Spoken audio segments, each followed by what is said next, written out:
welcome to the Women's Business Society podcast, where you can listen to the experts where I pick their brains for hot tips and tricks to help grow your business. Thank you to our major sponsor, Book It Bookkeeping, and a shout out to all our members, with a special mention to So Beautiful, who provides all the gifts at our WBS networking events. Welcome to the WBS podcast. Today we're going to be talking to Sherry from Inner Rhythm about developing a positive mindset around money. So, hi, Sherry, how are you going? I'm great, thanks. Cassandra, how are you? I'm good. Now, am I pronouncing your name properly? Sherry? Sherry, like the drink, okay, yes. Good. I thought so. Oh, I like you even more. Delicious. We're going to be speaking about developing a positive mindset around money. And this topic is really popular amongst women in business because, you know, for lots of different reasons. One always starts with pricing and those sorts of things, but a mindset around money affects so many other aspects of our life. So I know this topic is going to impact a lot of our listeners. So just thank you for joining us and sharing all your wisdom. But also I wanted to thank you for speaking about this topic at the networking event in Point Cook in May. Thank you. It was great. I was surprised by the response, actually. Yeah, well, the feedback was amazing, and it was literally that day I was bombarded with messages about you, just saying that you just made them really emotional and you're really honest, and, you know, that made me feel good because it was at one of my events, and I want to make sure people walk away feeling something. You know, whether in a sometimes positive, I want it to be positive, but sometimes you have to walk away and reflect on yourself or your business. So the fact that you were that powerful meant a lot to me, that you were that open and honest. So, thank you for the opportunity. It was great. Yeah, brilliant. Right. So I know that a lot of our listeners who do not know you would love to know about your business, why and when you started it. So please just, let us know more about you and your business. So take it away. Okay. So I was born and lived in Perth until 3.5 years ago. Yep.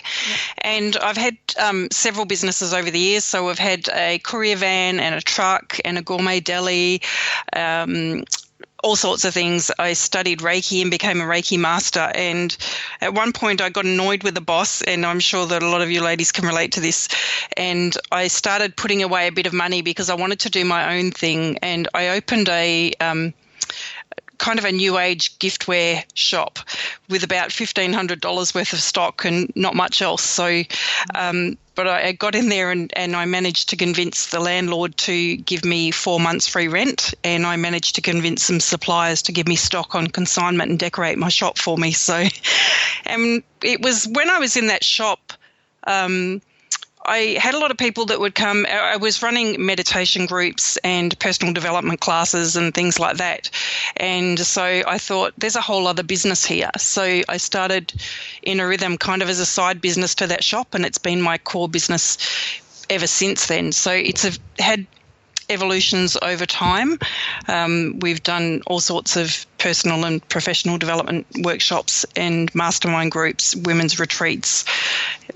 Yeah. So the question I just sort of thought of while you were speaking then is, where did this resourcefulness come from? Because some people really wish to have a business and they'll sit on their bottoms literally and not do anything about it, but you seem to have the tenacity and resourcefulness to just get out there and make it happen. So where did that skill, which toolbox, how did you get that in your toolbox and to pull it out when you needed it? Great question. Yeah. I'm not sure that we can go there in this amount of time, but very briefly, My mum and dad, and I shared maybe a little bit of this at your event, I can't remember, but my mother and father got together. She was 16 and he was 27, I think. He had got a job where he couldn't live on site unless he was married. Like, the only quarters they had on this site in the northwest of WA were for married people. And my mother wanted to get out of home. She was a young single mum. She already had one child. Yeah. And she was hitchhiking and met him. And they were only together for a couple of years and then they separated. And so when they were separated, my father took me and I had to go, he left me with his mother, who I lived with for the next 10 years. And she was a fairly mean-spirited and a hard woman, but I had great people in my life that were also friends of my father that he had taken me to first, and he asked them if they would look after me, and they said, look, if your mum won't, then we will, but if your mum will look after her, then we'll always make sure she's okay. So these people, this was my hero, Uncle Roy, and his wife, Rona, and they weren't blood relatives at all, but it was a small country town and you call everybody auntie and uncle.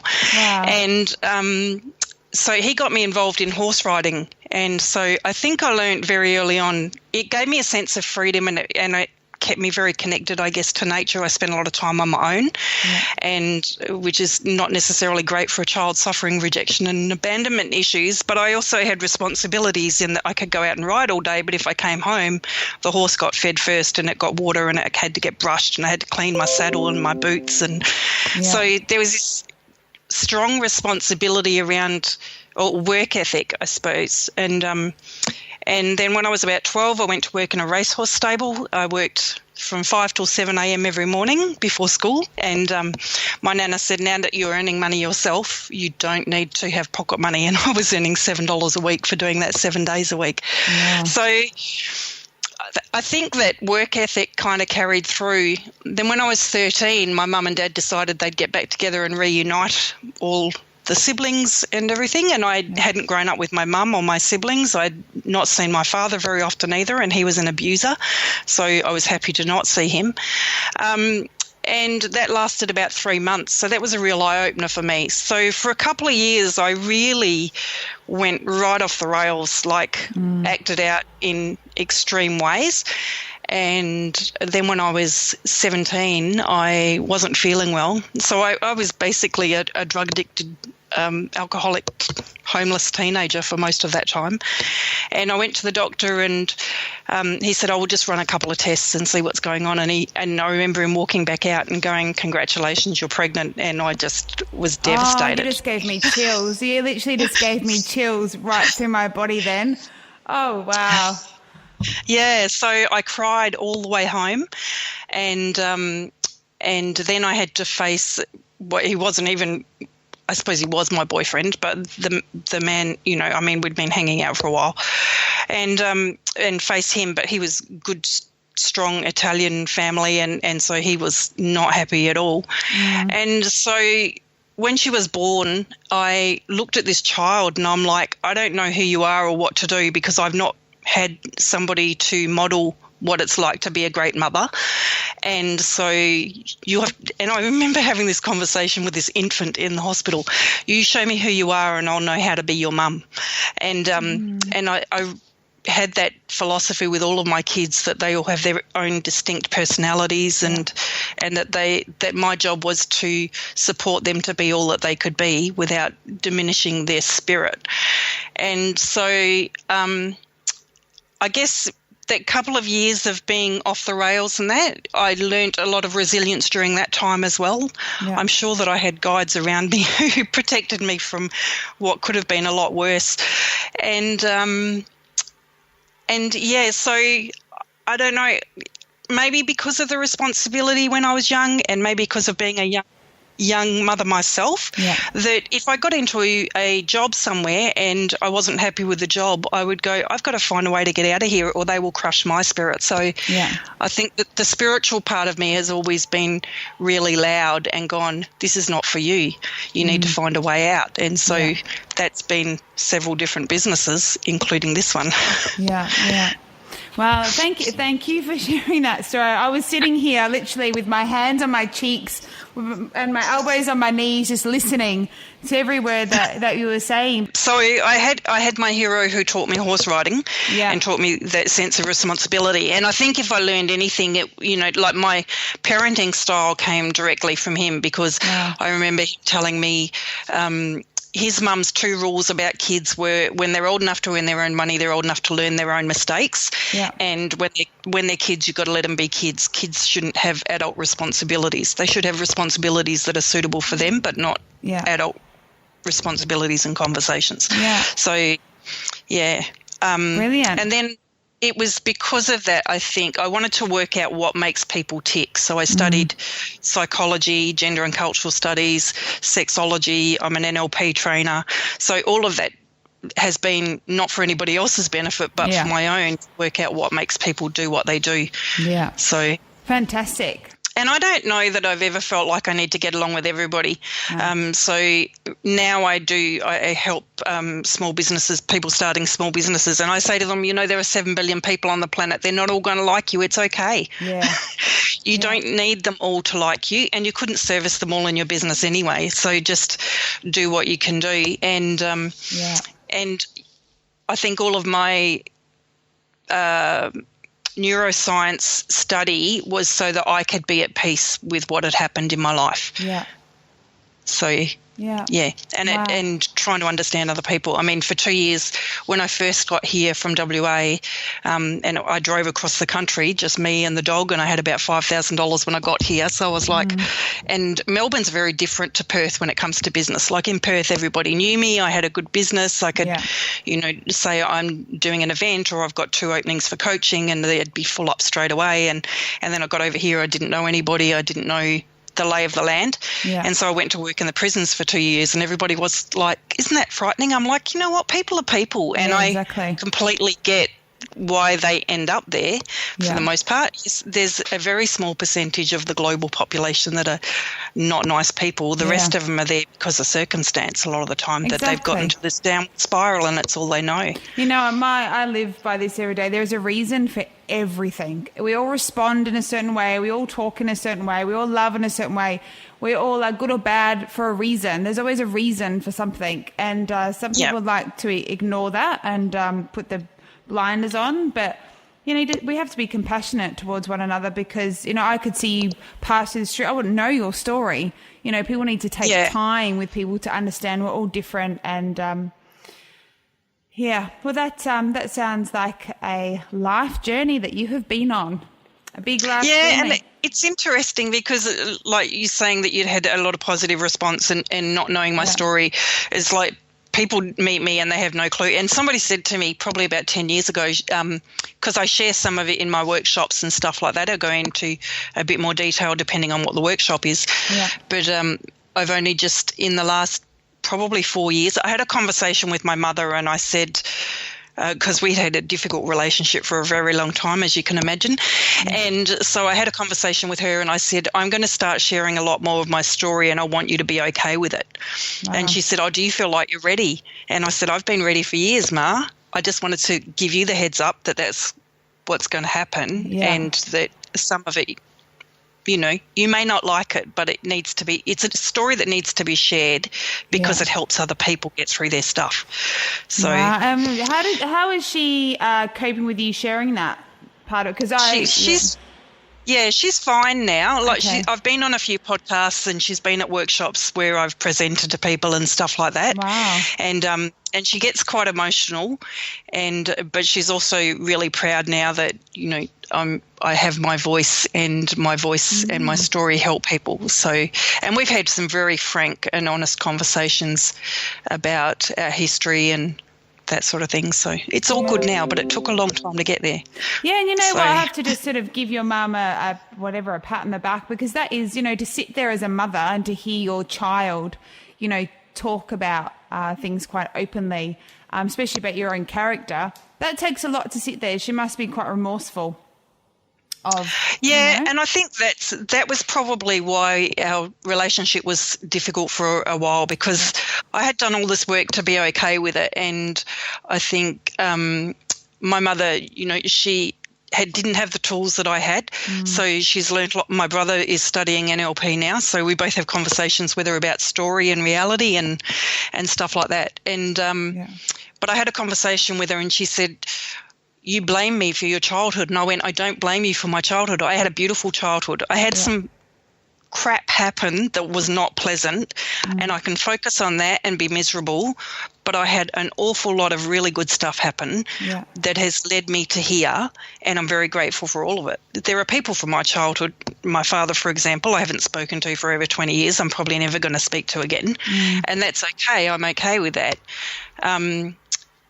But I said to her, the cost of inclusion into my inner circle, if you want to hang out with me and we're going to have a relationship, is I tend to look forward and look at what I can do and where I'm going. I don't look back, and I don't play the blame game, and I don't do guilt, and I don't do drama. Yeah. And if that's what you want to do and you need me to play that role in your story, then we can't have a relationship. So that's up to you. That's not up to me. Yeah. And it's interesting. That changed everything. It's interesting that, because we can say a lot of things, but, it's in our walk. It's how we, it's in what we do. And what you just said, it's how you described your story. There wasn't any blame in there. You picked the goodness in there, the parts that empowered you. There was no blame in there. So I think, from an outside sort of looking in, I think you live by that. So it's nice to speak to you. You do have a warm energy, but you do have a protective nature about who you are, which is great. That's good. Yeah, so I think that's about boundaries, and it's also, as a result of moving to the other side of the country, not having a network here that I could have those deep conversations with, and then working in the prison, it was kind of like, okay, I need to not be as accessible or share so much of myself with people, because you never know who's going to come looking.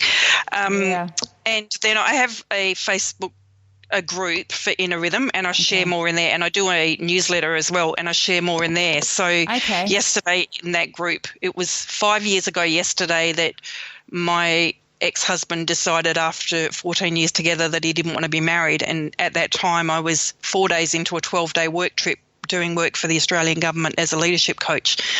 So I was in another state, and he rang up and said that, and at the time I was gutted, but then I'm like, that really was my Independence Day, because my life now is, it's still my life, but it took, and then I came over here, didn't know anybody, started working in the prison, was working full time there for 2 years, and then got out of that, did some contract work for some other people, still hadn't kind of found my groove. And my newsletter that went out yesterday said, you know what, I feel like I've finally, after 3.5 years here, finally finding my groove in this new place. And it shouldn't take that long. But then I'm like, you know what, I'm not going to judge myself. It takes as long as it takes. No, exactly. But I get frustrated that it's taken me this long to find my feet here.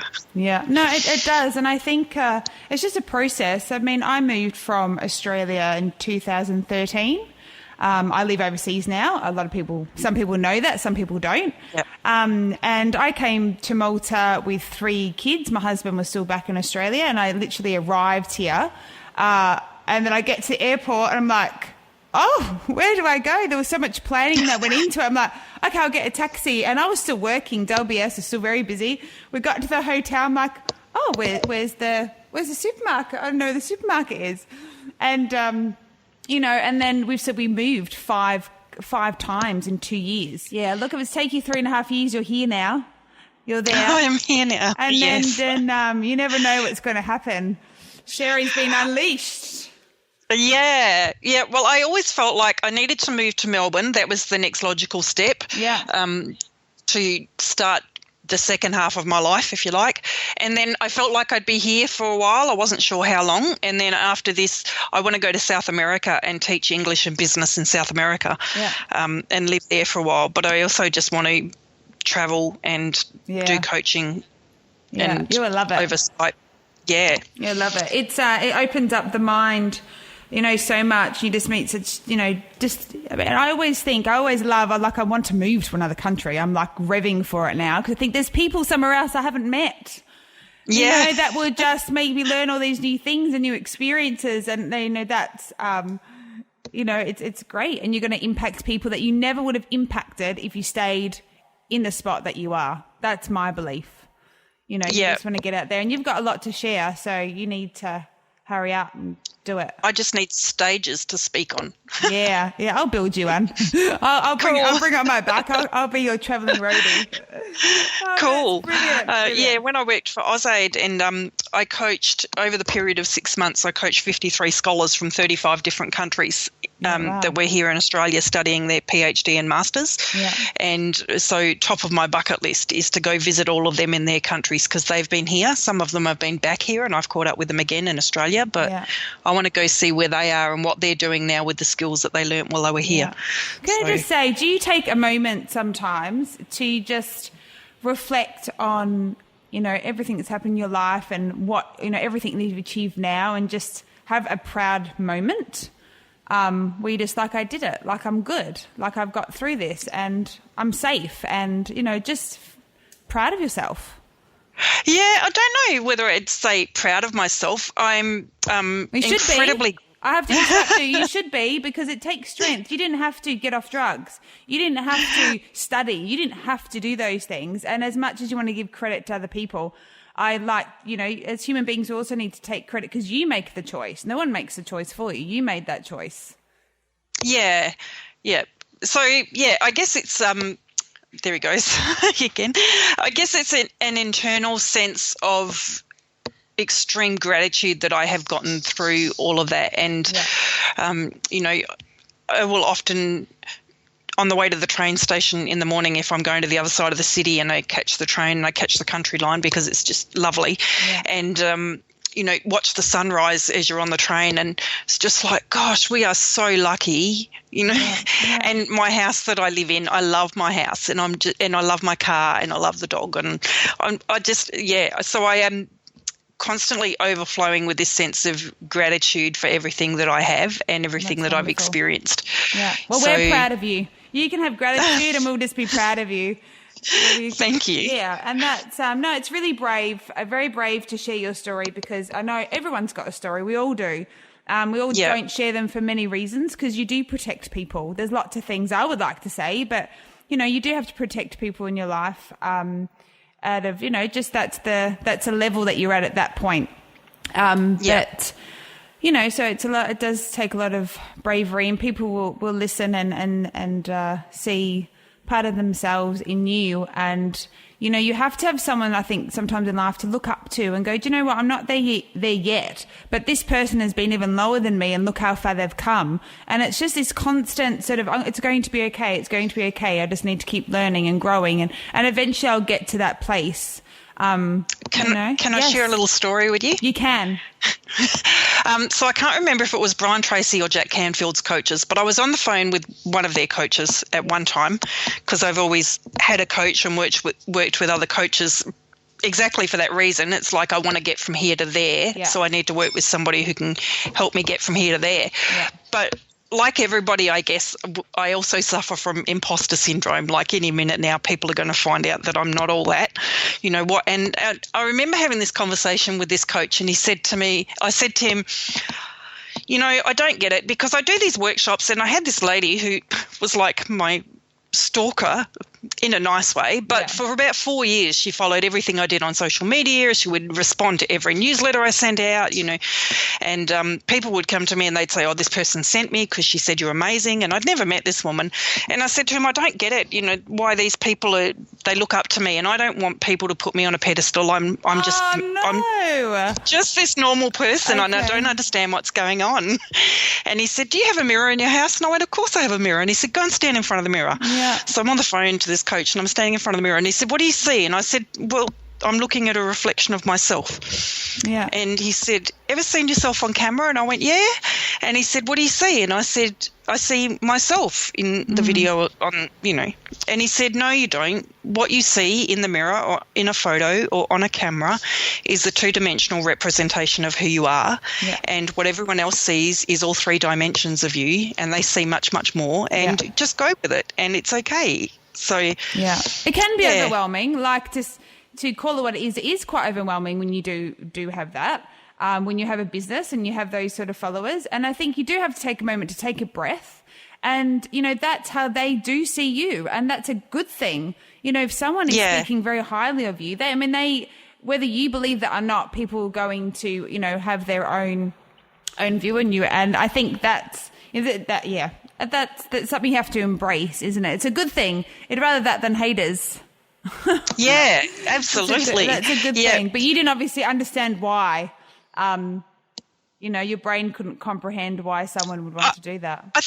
I think part of it was that I was working with such high level people. So I've been part of I've been part of the core crew for Kerwin Ray and for John Belfort and John DiMartini and John Asaraf. And so we'd been part of the crew. So we'd been behind the scenes. We'd hung out with these people. I've been to Tony Robbins events and been in close contact with him. I had a Robbins coach, and I was considering going over there to be one of their coaches. Yeah. So I've worked with all these high-level people. So I was always looking up to go, I'm so far away from where I want to be, and hadn't taken the time, I guess, to look down. And that was the other thing he said, it's like a ladder, and you are climbing the ladder and people are ahead of you, but you need to look back and exactly. realize that people are reaching out to get a hand up, that they're following you.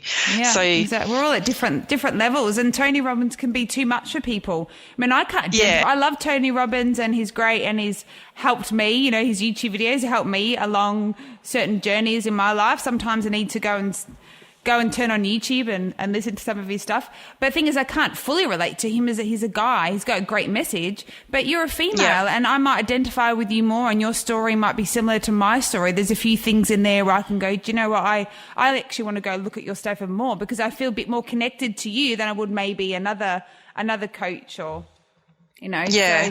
So that's, it's good that you've impacted someone that they thought you were so amazing. So that's a good thing. That is a good thing. That means you're doing what you want to do. I mean, that is impacting people's lives. So you do have to embrace it when you are really living what you're dreaming of, is impacting people. Yeah, and I think when you're in flow, then everything comes easier. So when you're out in that flow and you are following people and you're doing what you want to do, then it all happens so much easier. And when you fall out of that or you question too much, then it feels more like work. So let's get into this topic, creating a positive mindset around money. And everyone who's listening, you now know why Sherry is an expert in this field.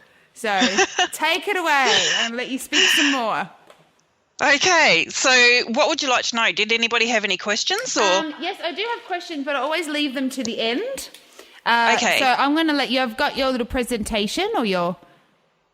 Yeah, so that's the presentation that I did at the Women's Business Society. Yeah. So we've all got a money story. So we have all these things around money. So it might be, money doesn't grow on trees. You've got to work hard for your money, or, the way to be successful is to go to school, work hard, get a good job, get a mortgage. Particularly in Australia, we're still very big on got to get a mortgage and get that piece of land. Yeah. And so there's a money story, and that will drive a lot of our decisions around what we do with our money, or how much we enjoy it, or whether we view money as, the root of all evil. That's another one that so some people think of money as it's something to do with freedom, or it's to do with independence, or it's bad. And even after I did the presentation at the Women's Business Society, I did another one about a week later somewhere else. And it was interesting. There were people in the room who were like, oh, I want to have $1 million. And I'm like, what for? What do you want it for? Yeah. And they were like, well, and I'm like, unless you can articulate what you want it for, because money is purely energy, it's nothing more than that. And what you're doing is you're exchanging it for the things that you want. So what are the things that you want, and why do you want them? Yeah. And then there were other people there who were like, oh, well, I don't want much, $500,000, then I could buy myself a house and I'd be okay with that. So I was like, well, and then what? So you bought yourself a house and you might have, $50,000 left if you're lucky. Yeah. If you've bought a small house in Melbourne, then what? And they're like, well, then I'll just do my business and I'll just have enough to get by. And I'm like, short-term thinking. It is short-term thinking. And they were like, well, I don't want to be one of those really rich people who are greedy and rip people off and don't pay their taxes. Did you hear about that tax rort? Blah, blah, blah. Wow. And I was like, you want to be paying taxes because taxes pay for hospitals and roads and schools and, so you want a successful business so that you can pay taxes. So taxes are not bad. Those people made some poor decisions and that's on them. But you don't have to be those people. And the more money you have, the more good you can do. So imagine if all the people in your life who are around you, if you had a really epic, successful business and those people were a part of that business, how much good could you do? Do you think they would do good things with their money or not good things with their money? And everyone was like, well, I'm sure they'd do good things with it. And I'm like, well, then what's the issue? Like, there's a conflict there, and until you resolve that conflict in your own head, you're going to have this resistance to having more money. So, yeah, that's always astounding to me when people have that sort of thing. So, And I think, I'll give you. I think when you've done a lot of work around money, when people open their mouth and start talking, you can see that they need work around their money. I think the first step is to think of money as energy. It's an exchange of energy. Yeah. So whether you go work for somebody else and the exchange for that is some dollars in your bank and you use that to do whatever, or you're in business and you have clients and it's an exchange. And so don't devalue that exchange by giving more of yourself, because you'll hit burnout. Exactly. And you'll spend 3 weeks in bed with the flu or on your back because you've twisted your back. Exactly. I think there's almost this underlying thing that if you've got more, then somebody else must have less. Yeah. And it's like, that's not right. No, exactly. That's not true. Yeah. Not unless you're stealing it from someone. Yeah. But if you are in business and it's an exchange, then that's not true. So yeah, I had lots of stories. One of the, and some of them I spoke about at the thing. So it's, you have to work hard for your money. Yeah. Hard work pays off is, quite a common one. Money doesn't grow on trees. Beautiful Uncle Roy used to say it's better to live in a tent that you own than to have a fancy house that's owned by the bank. Yeah. So, own your stuff, even if it's only small stuff. But he also said that his father-in-law, his favourite thing, and he always had the latest car and the greatest house, and so his father-in-law used to say, it's no good being poor and looking poor. So he was mortgaged on hire purchase, whatever, back in the day. And the other one was, when you get more money, you have more problems. Wow. I think that's a really common one as well, that more money equals more problems. And, people will come out of the woodwork. So if you say to people, what would you do if you won lotto? Well, I wouldn't tell anyone because everyone would come out of the woodwork. It's like, if you can't handle your boundaries now. Yeah, it's true. It's about your own boundaries, because people do behave that way. They can, and I've seen it been done before. But yeah, it's about how you handle that situation and how you are about your money and how you respond to your money. And that's just a currency we have on this planet. Money stories. So yeah, we all have stories. And so I had all those ones and all that. We never talked about money. So Uncle Roy got me into horse riding, which I didn't realise until I was much older how expensive that was. And I was, a young adult and paying for my own horse. So I didn't realise the cost of feed and rugs and saddles and entry fees into events and floating the horse to and from the event and all the other stuff that goes along with it. Yeah. And I don't know how he afforded it. But when I was young, so he never really talked about money. He worked at the local council and he got a little yellow envelope at the end of each week, and it was full of cash. And on payday, he would buy us fish and chips for dinner. That was the treat. And then on the weekend, he would go out and chop firewood, and I would go and help him, and we'd load up the truck, and he would sell firewood on the weekend, and that's probably how he paid for my horse events. So he didn't really talk about it. It was just always there, and it wasn't really discussed. I never really asked for anything because I felt like I had everything I wanted, which was I just wanted to be with my horses and in nature. Yeah. And so I didn't really ask for anything. But I lived with my grandmother, who, interestingly, her and my mum have the exact same habits. So my grandmother had a little book and she wrote down everything in her book. And so if she went to the shop and she bought milk, she wrote it in her little book. So everything was written down, and she was quite tight with her money. It's like, well, I never had encyclopedias when I was a child, so you don't need them. So she wouldn't spend... and so she would take me to the op shop. Actually, there's a photo on my page. And she took me to the op shop. She would buy clothes. If they were my size, she would buy them. And the one time I had school photos at school, she made me wear this dress that was wool and it was itchy. And that photo that's on my page, I sent it out in a newsletter saying, I can't even remember what the topic was now, but there's tears running down my face because this dress was so itchy. And so that story around money was, you do everything as cheaply as you can and you have to watch every cent. And so on the one hand, we didn't talk about it at all. On the other hand, she recorded every cent, and my mum does that as well. She's very strict budgeter and stuff like that, but my mum's much more she watches her money, but she also travels all over the world now. She's just been to Ireland, England, Scotland and Wales for a month or 5 weeks or something like that to see the place where her father was born. So she has a good time with hers, whereas my nana didn't seem to have a good time with her money. It was there, but it had to be watched because it was this precious resource or something. And so we didn't really have any conversations around money. And then I had my daughter, and their father worked. He was a truck driver, or we worked in the markets, and he was a truck driver, so didn't really talk about money. And I always found things to do to make it anyway. Like I didn't think about it because I always found a way to make some if I wanted it. So I did direct sales. I did Amway for a while, was quite successful in that. And then I sold cordon bleu cookware, where I would, during the day, make appointments, in the evening go and do cookware demonstrations and sell people the saucepans that I just demonstrated for them that were about $2,000, and that was 30 years ago. And so I've always just gone, okay, what can I do to make some money? So didn't really think about it until their father left when we had Gourmet Deli, and I realised after he'd gone that we had $300,000 worth of debt, and that most of the debt was over the property that I'd grown up on. And so that was kind of I need to be responsible for this myself and not leave it to somebody else. Yeah. It's my responsibility. And I've met a few women who are like, the greatest gift my father ever told me was make sure that you manage your money, not some man. Yeah. And I'm like, I wish somebody had told me that.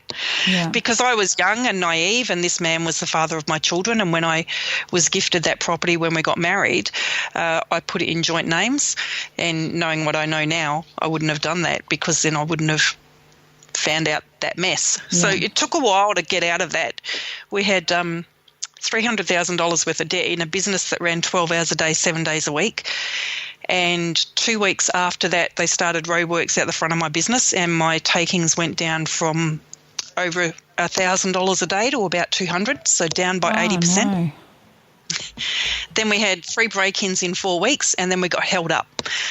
So life was trying to move you away from that.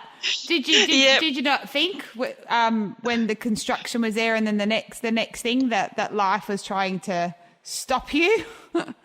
Oh, look, the second I found out how much debt there was, the first thing I did was I rang the bank manager. This was at a time when you could still go talk to the bank manager. And I rang the bank manager and I said, I need to come and see you. So I went to see the bank manager. While I was away, my mother rang me up and she said, Western Power, I don't know what it is over here. Anyway, the power company are here to disconnect your power. And I said, they can't. We've got a gourmet deli, and half the place is cool rooms and fridges with cheese and ham and olives, and you can't turn my power off. Tell him to wait. I'll be back soon. So I said to the bank manager, I'm going to ring you every afternoon and tell you what checks I've had to write today to keep my doors open, and I'm going to ring you in the morning and tell you how much we're bringing into bank in the morning, and I need you to clear those checks so I can work my way out of it. Yeah. Otherwise, I'll have to go bankrupt, and I don't want to do that. Yeah. And he must have been the best bank manager in the world. I wish I knew his name, because now I'd send him a thank you card. I mean, I did then anyway, but just as far down the track. And so that was 20 years ago. And so I did that, and then I went back, and the guy was there from Western Power to disconnect my power, and I said, can you give me 24 hours? And then I borrowed money off whoever would lend me anything to get together the $1,500 to pay the electricity bill and keep my doors open. And so I did that for 5 months, the whole time working on getting out of there. And like you said before, nothing ever happens without a reason. So I had these 3 children. I had beautiful people who stepped in. They would pick the kids up in the morning, take them to school, drop them back in the afternoon, cook them dinner, and help me out in the shop, sweep the floors, help me lock up, that sort of thing. And I put the house on the market and I put the shop on the market, and fortunate thing happened was my ex-husband had forgotten to pay the business name registration, because when I went to sell the business, they said, where's your business registration? And when I went and looked at it, it had expired. So that meant that I could register the business with just me as the proprietor, which meant I could put it on the market without his signature, because he was being quite toxic at that time. Yeah. And so I put the business on the market and I managed to sell the business 5 months later.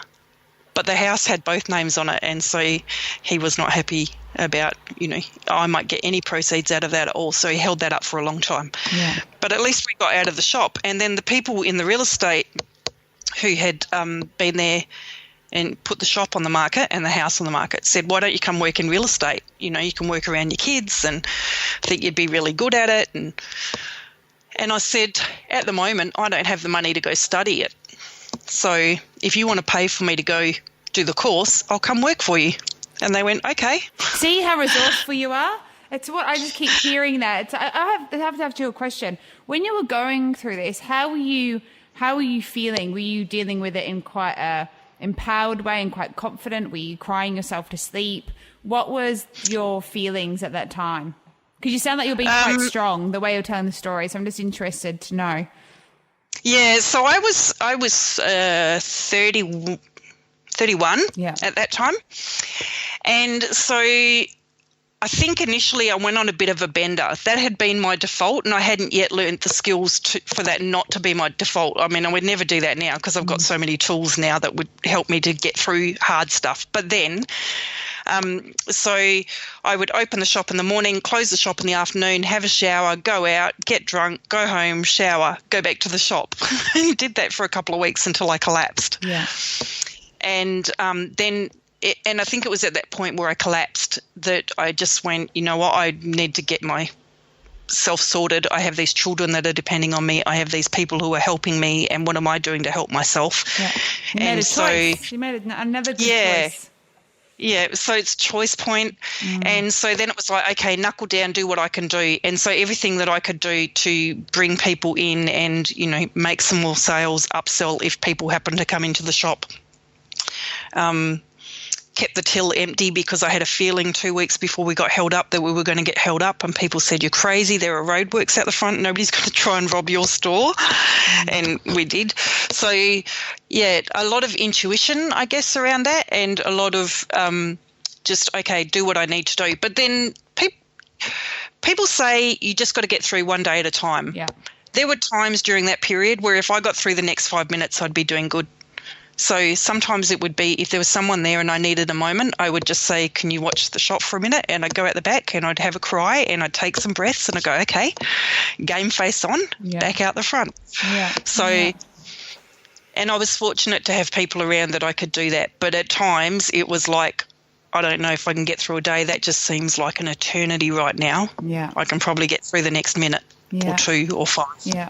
And that's like with anything in life, and just taking it back to money, everything's one day at a time. You might think the way you think now about money, but tomorrow you might think something differently. If hopefully after listening to this podcast, you think a little bit differently about money. But we do have money stories. You've got a money story from, it sounds like, 3 different sources when you were growing up. And where do you think you drew mostly from? Which person, or was it a combination? Or what was your money story? How did you? Can you give me some examples of any of that? I think it's ever evolving. So that was the point where I was like, I need to be responsible for my money. Yeah. But then I also had some stuff around relationships that I had to work through. So the following year after their father left, I got involved with another man, and he bought a house, and we were together. That was the one that I was together with before we moved over here. We were together, and we both worked in the real estate, and he wanted to buy a house, and so we found a house and he bought it, but he only put it in his name, even though we were a couple. And so I didn't learn my lesson the first time about protecting my assets. So he bought a house. We both lived there. We both contributed. The children were my children, and so I paid for their school fees and books and all of the expenses for them. And I paid the household utilities, and he paid the mortgage and rates, and walked out of that with nothing as well, because the part of me that hates conflict didn't want to fight when he decided it was over. I didn't want to stand my ground and go, I want half the equity. Yeah. So I think it's an evolving thing.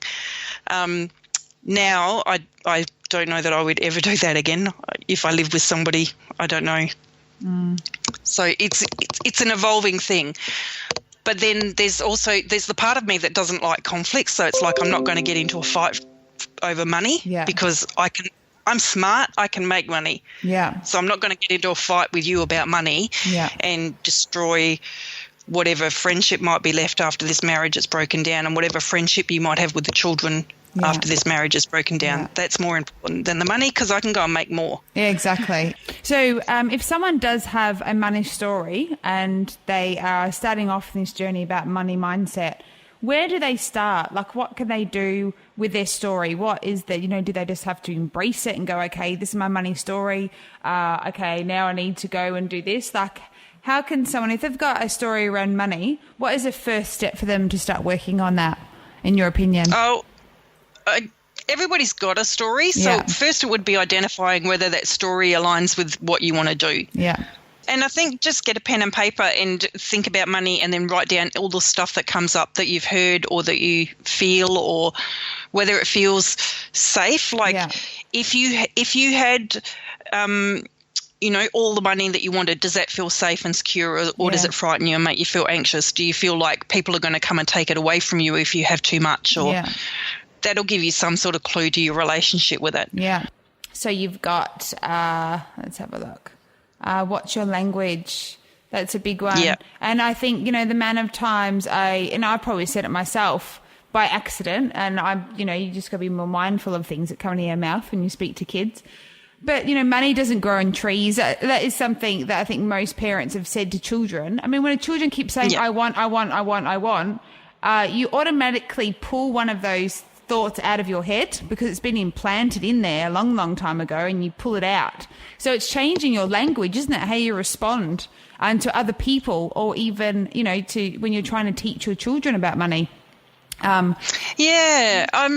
just trying to, when the kids' dad left and we had the shop and we had all that stuff going on, and they were only 3, 8 and 13 at that time, and I sat them all down and I said, look, we're in a bit of a tricky spot at the moment. So we've got a lot of things that have to be paid, and we've got to get out of the shop because we can't run it on our own, and we're probably going to have to move out of our house. Yeah. And so I don't want you guys to ask for anything when we go out. I'll buy you everything you need. Yeah. But I can't get you everything you want, and we're a team and we have to work through this together. Yes. I don't know how long it will take, but I think it will probably take us 6 months until we can start asking for stuff again. In the meantime, please stick with me and, let's work together. Yeah. And they were really good about that. And so they're quite entrepreneurial too, that they can generate money out of nothing. Yeah. And it's so, as a parent, you have so much power around that. And I speak in the same terms, with my kids, and I get them to think, like, when we plan holidays, you have to save for a holiday.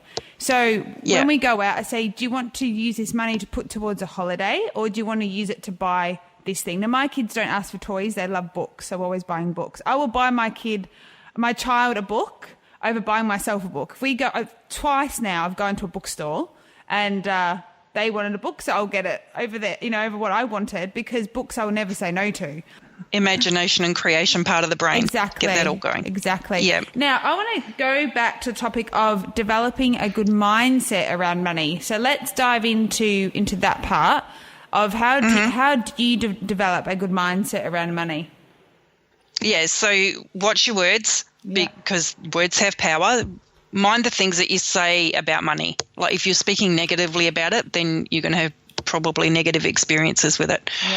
Yep. Feel what you feel when those conversations come up, or when you go to the bank and, some direct deposits come out and you find you've only got $5 left. When those things happen, feel how you feel in that moment, and that'll give you an idea of whether you're in panic mode because you think money is the solution to all your problems, or whether you can switch to resilience mode and go, okay, how do I change this? So, and as often as you can, practice switching to resilience. Yeah. Go, okay, what's the solution, rather than focus on the problem. I long time ago developed my own financial board of directors. So it was like, okay, if I'm going to get money advice from people, I want it to be people who are successful. So who do I want on my team, and what would their advice be to me? So if I don't know the answer, I can think about what would they tell me to do in that moment. So do that, and they might be people that you know or people that you don't that are very successful. And, with even business lifestyle, what sort of business lifestyle or business and lifestyle do you want, and who's got that, and what would their advice be to you? You can't always have a personal relationship with somebody, but you can think about it. And I think our intuition is very powerful, and that we would get a response that's pretty much spot on when it comes to that sort of thing. Yeah. So because we see in pictures, I have a prosperity board that is also on those slides. And so on your prosperity board, put things that you want. And on there, I've got wealth and freedom and financial freedom written on there. And I know what that means for me personally, but most of my stuff is about feeling, because I'm an empath and quite intuitive. And so a lot of it's like, how's that going to make me feel? And I think about money that way. It's like, if I do this and I get this much, then how's it going to make me feel? Yeah. So if it's going towards a worthwhile goal, that's going to make me feel good. If it's going towards a speeding fine, maybe not so good. Yeah. Okay, so feel your emotions around money. Yeah. So I guess if it is identifying first that you have certain thoughts around money, because I think this is definitely the process of after realizing that you're not happy the way that you're responding to money. And these are the steps that you can sort of be mindful of after realizing that. Yeah. Yeah. Yeah. So think about your words, focus on your feelings, change the script. So every time you find yourself starting to say something that you might have said before, like money doesn't grow on trees, if that's something that you say to your kids, or what do you think, we're millionaires? I've heard that one too in the supermarket. Yeah. And so when you hear yourself saying that, see if you can say something different. Yeah. So does that go towards, is that enough to be able to develop a positive mindset around money? Do you think those daily, is that enough, just those things, or those things combined on a daily basis could help you develop a better relationship, a better mindset around money? I think if you were walking through the world with a lot of fear and anxiety around money, then you're not necessarily going to, it will rule you if you're not the master of it. Yeah. So if you've got all this fear and anxiety about it, then money is the master and you will always be the slave. And when you can get calm with, most of us are pretty fortunate in that we are always going to have something to sleep on and somebody in our world, even if it's just one friend and we're crashing on their couch. Most of us are pretty fortunate. Yeah. So if we focus on what we don't have, we'll always see that. And if we focus on what we do have, then we will see that. And there's that shift. When you don't have anxiety about something, then you can be more resilient and more productive in finding ways to generate it. Yeah. So I guess it's about being proactive rather than reactive when it comes to money. Mm-hmm. So you don't want to hoard it all, because that's no good to anybody either. And you want to make sure that you're secure, and then that you've got some stuff behind you, and then you can move out from your sphere of influence, your immediate sphere of influence, into the world and do good. So what are some signs that if anyone's listening, just signs that your mindset around money isn't positive? What are some clear signs? Because some people don't know whether they have a positive or negative response to money. They just don't. They're not thinking about it. I know there's a few I can think of straight away, but share what sort of signs that you would see in someone that you could identify. So probably compulsive spending is one of the big ones. So from a psychological perspective, we get these little spikes of happiness that, when we buy something, we get a little spike of happiness because we've bought something. And so if we haven't got a positive mindset around money, or life's not going that great, we'll go out and buy something that we don't really need or want, but just because we want that spike of happiness. So that's why these other practices are important, like meditation and having a good tribe around you and stuff like that. Is you could walk into any shopping centre in Australia and would be surrounded by probably at least millions, but probably billions of dollars worth of stuff. And if you walk through the shopping centre and you look at people, most of them are miserable. So stuff doesn't make people happy. So if you're filling your life with stuff and you've got stuff there that you buy and never wear, or you've got too much stuff in your cupboards, like declutter. Yeah. Simplify your life, and then if you're going to put your money into something, put it into marketing for your business or business cards, or don't put it into stuff that's not going to add value. Yeah. And the thing is, people need to understand, and maybe you can go into this, why is it there's different types. People either, hold on to it or get rid of it. And, that psychology behind the people that get rid of their money quite quickly. So the ones that never, like what you talk about, overspending, and they're often the ones that they will spend, so they might have $5 left before payday, and they will spend that last $5 because it's like they can't respect money enough to hold on to it, or they don't value that. There's so much psychology behind that particular scenario. Can you go into that a little bit about the people that do overspend or do need to get rid of their money? Because that's essentially what they're doing. They don't realise it. They think they're just buying something because they want those new pair of shoes. But it always seems to just last that whole month. And there's a lot of psychology behind that. So, if you can dive into that a little bit. So when I had the New Age gift shop that I had in WA, and then we had one, we did the markets in Adelaide, and what I found was that most of the people who came there, and they would come in every week and they would spend money in the shop looking for those little spikes of happiness. And I don't know if it was a sense of not deserving, but what I did notice was a lot of the time that they had a story that was around guilt, blame and victimhood. Yeah. So they were victims of their circumstances. They didn't have enough money because the government didn't pay them enough, or their boss had ripped them off, or their ex had ripped them off, or, it was always something. The car had broken down and it cost this much and I only thought it was going to be this much. So there was a lot of story that was a victim mentality, whereas the people who would come in and be very mindful about what they spent their money on had a totally different story coming out of their mouth. So they were talking about quality and quality of products and quality of life, and about they knew what they were looking for as well. So they went out with intention for what they were looking for. So they might have come into the shop because they had a spot on a hallway table and they wanted to put a salt lamp, so they'd come in just for the salt lamp. And so they weren't distracted by everything else. A lot of it is about a sense of self-worth as well. What do you feel like your own value? Yeah. So on the other side is hoarding money, keeping money to yourself. Yeah, and I've had some interesting conversations with people around that who are like, I'm a saver, and I feel really uncomfortable. And the first time I'd ever heard that was a woman, and that was probably 30 years ago now. Yeah. But so we didn't have a lot of money and I never really thought about it. We always had enough. And that was one of my stories. I've always got enough.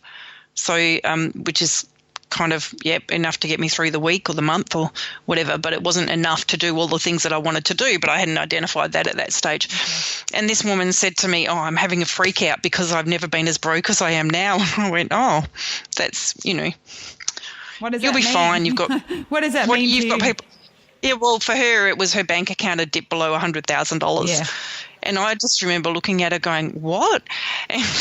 And then I've had conversations with other people, and I'm always fascinated too by people who've got to build up this, mojo fund or whatever in the bank account. And I'm like, what's it for though? Yeah. And I was talking to somebody a few weeks ago, and she said she turned into a saver because she had watched her mum struggle and have to work to save money to be able to leave her father, and she didn't ever want to be in a position where she was in a relationship and had to stay because she couldn't afford to leave.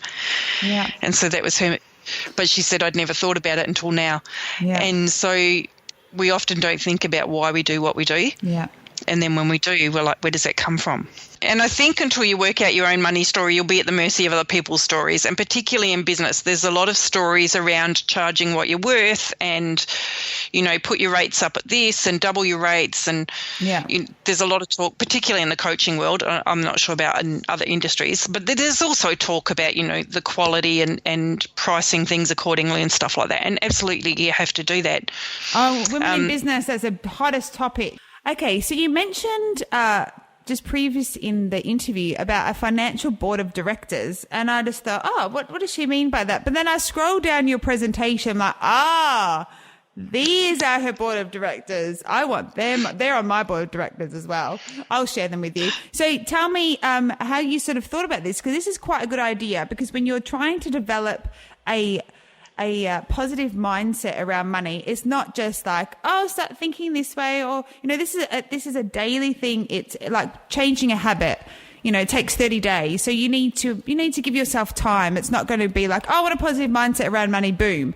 You need to have positive influences, like, you know, about the five people you spend most amount of time with. It can be physical. It can be things that go into your head. And that's something I always tell my kids about when they get onto YouTube. It's your brain. It's your cells. Be careful what you feed it. Be careful what you feed it. And then they have the power to make the choice. So your board of directors, I believe, will fuel the cells of the brain to help change money mindset. So who are your board of directors? Tell me who you've chosen your cells. So on these ones, and I have a couple of others. Okay. So I have some good friends of mine who are really good with money, and they're also people who come to mind if I can't work out what to do in any given situation. Yeah. But the one I've got down here is Richard Branson, Tony Robbins and Oprah, and all of them have gone through some hardship. Yeah. And all of them have come out the other side, and they're massively successful, and they give and they give and they give because they're in a position that they can. Yeah. And so I think they've been through all of that. They've found what they're here to do. They do it really, really well, better than anyone else in the world. And so what would their advice be to me when I'm in a state of confusion or don't know what to do? Yeah. So, and it's just kind of a virtual question, and then that's where the meditation comes into it, I think, is that you ask that question and then you wait for the answer, and it might not come immediately. I loved your little audio the other day about when things aren't necessarily going the way you want them to, and how do you get back into flow, and it was go and have a shower. That was your place where so. And everybody will have something. So, sometimes for me, if I'm a bit wound, I grab the dog and go for a good brisk walk, and that will calm down my nerves enough that my mind can slow down, and then I will get the answers, because I find when I'm feeling too much or I'm too overwhelmed, my body gets agitated and it gets tense, and then I hurt, and then I can't think. And so I need to calm all of that down so that the answer can come through. Yeah. And so I ponder on what would these guys tell me to do. I can't do that when I'm in an agitated state. So it's the meditation in whatever form that takes, and the thinking about how they would tackle something. Yeah, it's so powerful. Like, it's really good that you mentioned how meditation comes in different forms, because I never connected what I do with the shower being actually probably what my meditation. That's because so many things have been born in that shower. Ideas for books, business ideas, so many things, because it's my safe place. It's, the water's flowing, but I never connected that to being actually that's where my mind wants to meditate, is in there. It's just set free. There's nothing else flows through it besides business for me. When I, in the shower, I mean, that's all I'm ever thinking about, but the ideas come, they just pop out. Okay, so I've got a question for you. I think we've covered a lot of things about money, just being mindful about it, and then changing your thought process around that. And do you do, so how, okay, with Inner Rhythm, do you do coaching sessions around this? So how can people sort of learn more about their money? Because people might listen to the go, okay, that's good, and sort of walk away. But I'd love for you to speak a little bit about what you do in Inner Rhythm, and do you offer any coaching sessions around this issue? So we, if somebody comes to me and we're going to do coaching, first we have like a 10, 15-minute chat just to make sure that we're a good fit and that we're on the same page and that we're aligned, so that I'm the best coach for them to work with at that time. Yeah. Otherwise, I can refer them to somebody else that I know. Okay. So, and then there's, when we do the first session, we go through, it's quite an extensive detailed thing about your circumstances, people that you've looked up to, whether you've had coaching in the past, and what things you want to work on in the next 3 months and in the next 3 years, and then we'll dig deep on that. And pretty much every single one will be make money or get out of debt or get a job. There'll be a money thing in there. So, yes, we're always working on it. So if someone wants to sort of dive further into this, they can contact you and sort of unravel a bit more behind what's going on with their money, because I really, really want to help women in this area, because, you know, not earning enough money means your business cannot go the longevity that you want it to. That's a reality of things. So we have a question from Tracy Hall. I love this girl. She's always the one that sends me a question. Okay, I had a problem getting paid for mentoring when I was doing it in the past for free. How do I get the mindset to get paid what you are worth? First, you have to know what you feel like you are worth. So there's a big push, and we spoke a little bit before about, people saying charge what you're worth and all of that sort of thing. You have to determine what that is. So there are guidelines, but if you are mentoring, then you have to determine what's the right price for you. If you were doing it for free before, was that in a workplace, or was it with friends and family, or did you do a coaching qualification and it was part of that triad where you coach other people and somebody else listens and gives you feedback? So, and then transitioning from doing it for free to doing it for a rate is about opening your mouth and saying, this is my fee. Yeah. So, and I was talking to somebody the other day, and there were a few of us sitting, and somebody said, so what do you charge? And she said, well, you're my friend, so I don't charge you. And I went, but you're going to charge her friends, so you need to tell her what your service is worth. Yeah. So if we are working with friends, then, and there has to be, I'm a spiritual person, so I believe there has to be some form of exchange. Yeah. So when you say that you've been doing it for free, then what you've been doing is putting it out and out and out. So draining your energy out, and that's not going to enable you to continue moving on. So if money is purely energy, then put a value on it. Yeah. Of how much energy are you putting out, and put a value on that. Yeah, and also asking yourself the question about why you're doing it. Is it to actually make yourself feel good that you've done something good that day that you didn't charge? Or are you truly trying to help that person by not charging?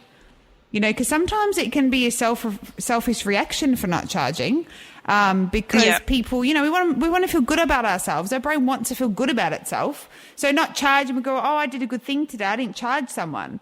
But that's got nothing actually to do with that person, because that person might make them feel dirty. Some people want to pay for stuff. Yep. So, you know, it's becoming more knowledgeable. And if you want to do those good deeds, then so a couple of weeks ago, did a road trip to Adelaide, and where my sister is, and was chatting to her, and she was saying there's a guy that he doesn't look like a millionaire, but he is. He wanders around in the supermarket and he notices who's buying what, and, you know, and then he will quietly notice which checkout they're going to, and he'll get there just before, and he'll say, here's $50 towards that person's groceries, see you later, and he'll just disappear. Yeah. And so when the person gets there, they're like, oh, there's $50 towards your groceries. And it's like, so if you want to do good, then charge for the service that people are getting to know you about. Yeah. Does that mean, hang on, my words are all, see, we've been chatting for so long now, my words are going. No, same. Charge for the business that people know you for. Yeah. So if people know you as a coach, or as a, you know, you do photography or whatever, so charge what people expect that they would pay for that, and what you feel comfortable charging. And then if you want to do things for free for that feel-good, selfish reason, then do like that guy. Yeah, you know, or buy someone a coffee, or when you go to the coffee shop, just say, can I pay for the next 2 coffees for the people who come in after me? Or okay, now I have a very quick set of 5 questions for you. They're very quick. They're just funny questions. I ask everybody. I'm just interested in you know, these things. Okay, so first one is, what's your hobby? Dancing. Probably. All right. Entrepreneurs always have a struggle answering that question. My hobby is drawing. That's what I do now. Dancing. I like that. That's good. And road trips. Road trips, yeah. See, hobby takes a whole new meaning when you're an entrepreneur. No longer is it, you know, I don't know, Wednesday night doing netball or something. Favorite flavored ice cream?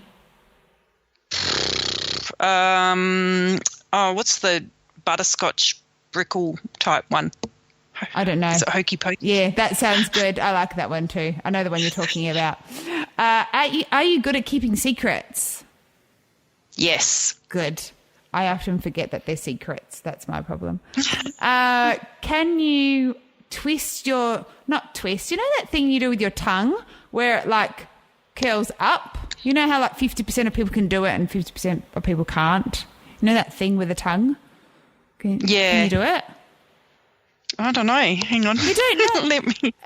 That thing where you're like, you can either do it or not. No one teaches you. You just like push your tongue out and it sort of rolls upwards. Like you can twist it upwards.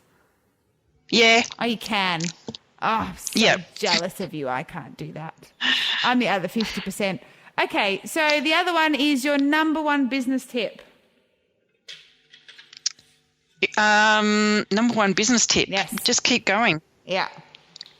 Don't give up. And why is that so important?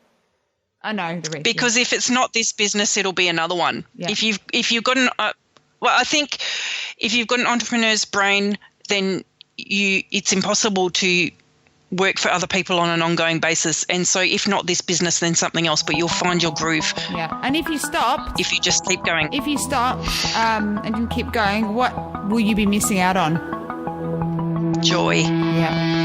So that's it for this episode of the WBS podcast. I hope you enjoyed it. You can find all our episodes on iTunes, Stitcher, SoundCloud, or by searching for Women's Business Society on any podcast player. If you're a female entrepreneur, head on over to WBSociety.com to find out how you can become a member. Whilst you're there, check out the WBS magazine, which is full of tips to help grow your business. The Women's Business Society promotes, connects, and motivates female entrepreneurs. We look forward to seeing you next time. Bye.